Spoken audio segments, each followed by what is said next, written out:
እዚህ ሰዓት በምድራችን አዲስ አበባ አንድ አዲስ የተባለ ነገር ተሰምቷል። እስኪ ስንቶቻችሁም እዚህ በምትመለከቱት በምስራቅ አፍሪካ ረጅም በሆነው የኢትዮጵያ ንግድ ባንክ ዋና መስሪያ ቤት ህንፃ ግቢ ውስጥ እንደዚሁም ደግሞ ህንፃው ላይ ስንቶቻችሁ ወጣችሁ ታውቃላችሁ? የምታውቁ ከሆነ ኮመንት ላይ አሳውቁኝ። ዛሬ ግን እዛ ገብቼ የተመለከትኩትን ነገር ላሳያችሁ። የኢትዮጵያ ንግድ ባንክ ዋና መስሪያ ቤት ላይ አሁን ለንግድ ክፍት ሆኗል። ማንኛውም ሰው መምጣት ይችላል። በተለይ ደግሞ ስልኮችን ከራሳቸው ከብራንድ ሾፖች ማግኘት የምትችሉበት ልዩ ቦታ ይህ የምትመለከቱት የኢትዮጵያ ንግድ ባንክ የንግድ ማዕከል ነው። አይፎን፣ የሳምሰንግ፣ የኢንፊኒክስ፣ የቴክኖ ብራንድ ሾፖችም አሁን ላይ በዚህ የንግድ ማዕከል ውስጥ ስራቸውን ጀምረዋል። ካሁን በኋላ ወደ ዱባይ ተጉዛችሁ ዱባይ ሞልን መጎብኘት ቀርቷል። ምክንያቱም በትልቁ የኢትዮጵያ ንግድ ባንክ ህንፃ የንግድ ማዕከሉ ላይ ከመጣችሁ ምንም የምታጡት ነገር የለም።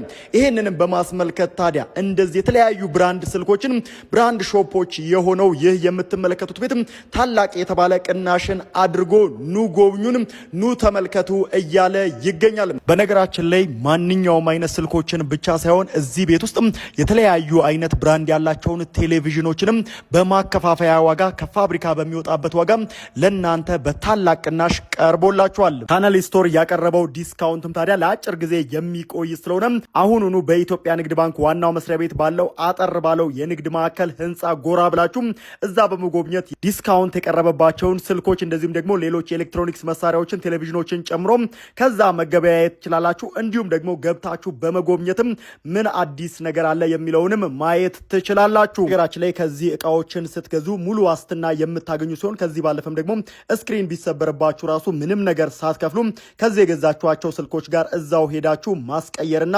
መጠቀም ትችላላችሁ።